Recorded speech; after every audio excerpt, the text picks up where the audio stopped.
Hello and welcome once more to ITU Telecom World here in Geneva in Switzerland.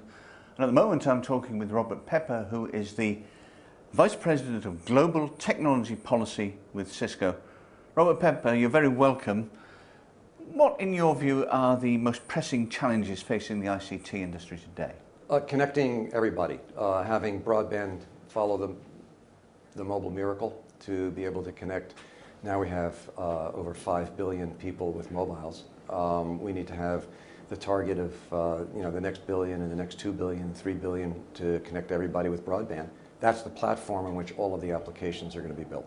Did ITU Telecom World 2011 meet your expectations, and did you get over the messages that you wanted to get over while you were here? So my expectations actually were not about the trade show part, right, which had always been the tradition, but rather the expectations were built around the Broadband Leadership Summit, around the forum meetings, around the opportunity to meet with people, hear what they were saying, and share ideas about how do we get broadband and ICT deployed everywhere so that everybody can benefit. And that agenda, I thought, was excellent, and it actually met my expectations, and in some cases exceeded them. The conversations were very good. The meetings were packed. So, some people have said, well, gee, there's not as many people. But the reality is, for the content sessions, there were more people.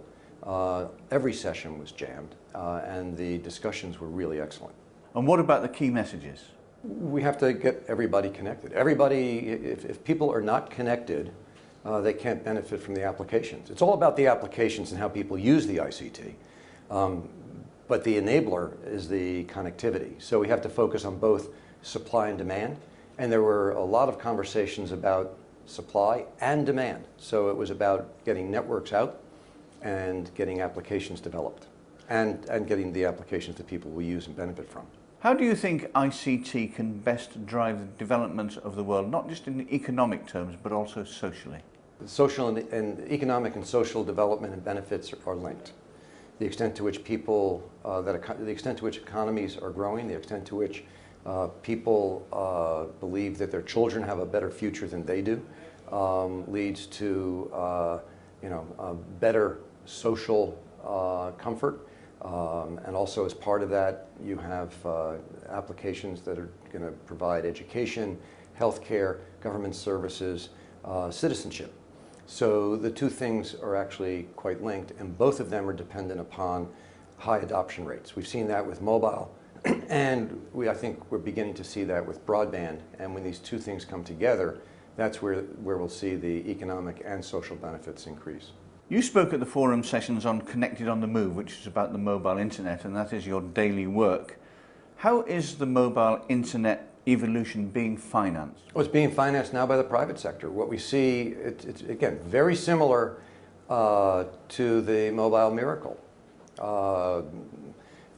If you went back just 10 years ago, 15 years ago, nobody would have suggested 15 years ago that there would be 1 billion people who had mobiles.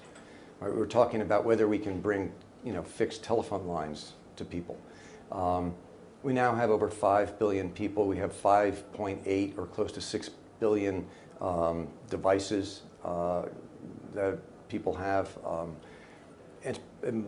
Predominantly, it's been private sector funded. And what we're looking at is the next generation for mobile broadband. So moving from GSM to 3G to HSPA Plus to LTE, and it's going to be driven by the applications. What potential business models are there out there, and how are they working? So again, when we first saw mobiles deployed globally, nobody thought that anybody in Africa, Latin America, Asia would be able to afford a mobile. There were new business models developed. The most powerful one is called prepay, and it worked.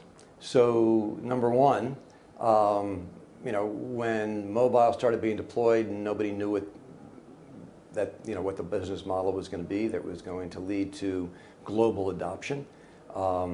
There's something out there that we haven't yet figured out. On the other hand, if we follow that model, I believe that especially for the bottom of the pyramid, prepaid mobile broadband is going to be extremely important. We haven't seen that yet because we haven't seen the deployment yet to the same level that we have for traditional mobile for voice. But I believe that that's going to be extremely powerful.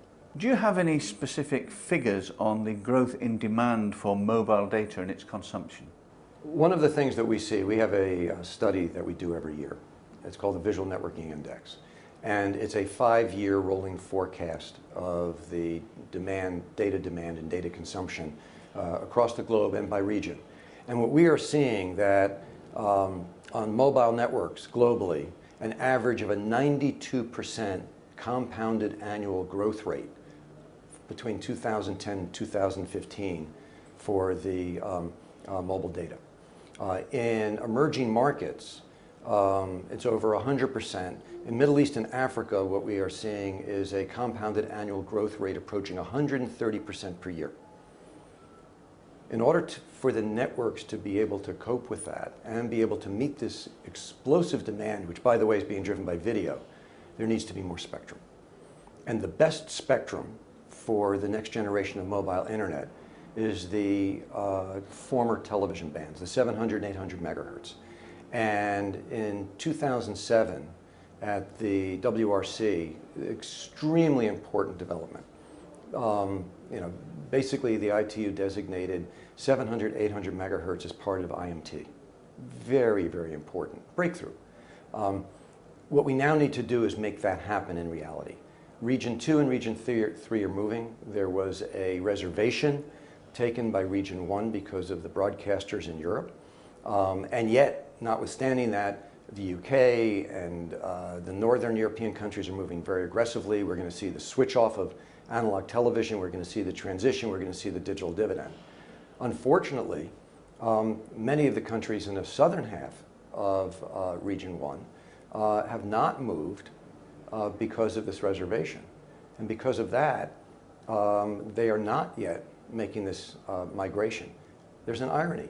In most of the southern part of Region 1, there are no television stations in these upper frequencies. They could have the digital dividend even before or without a digital transition.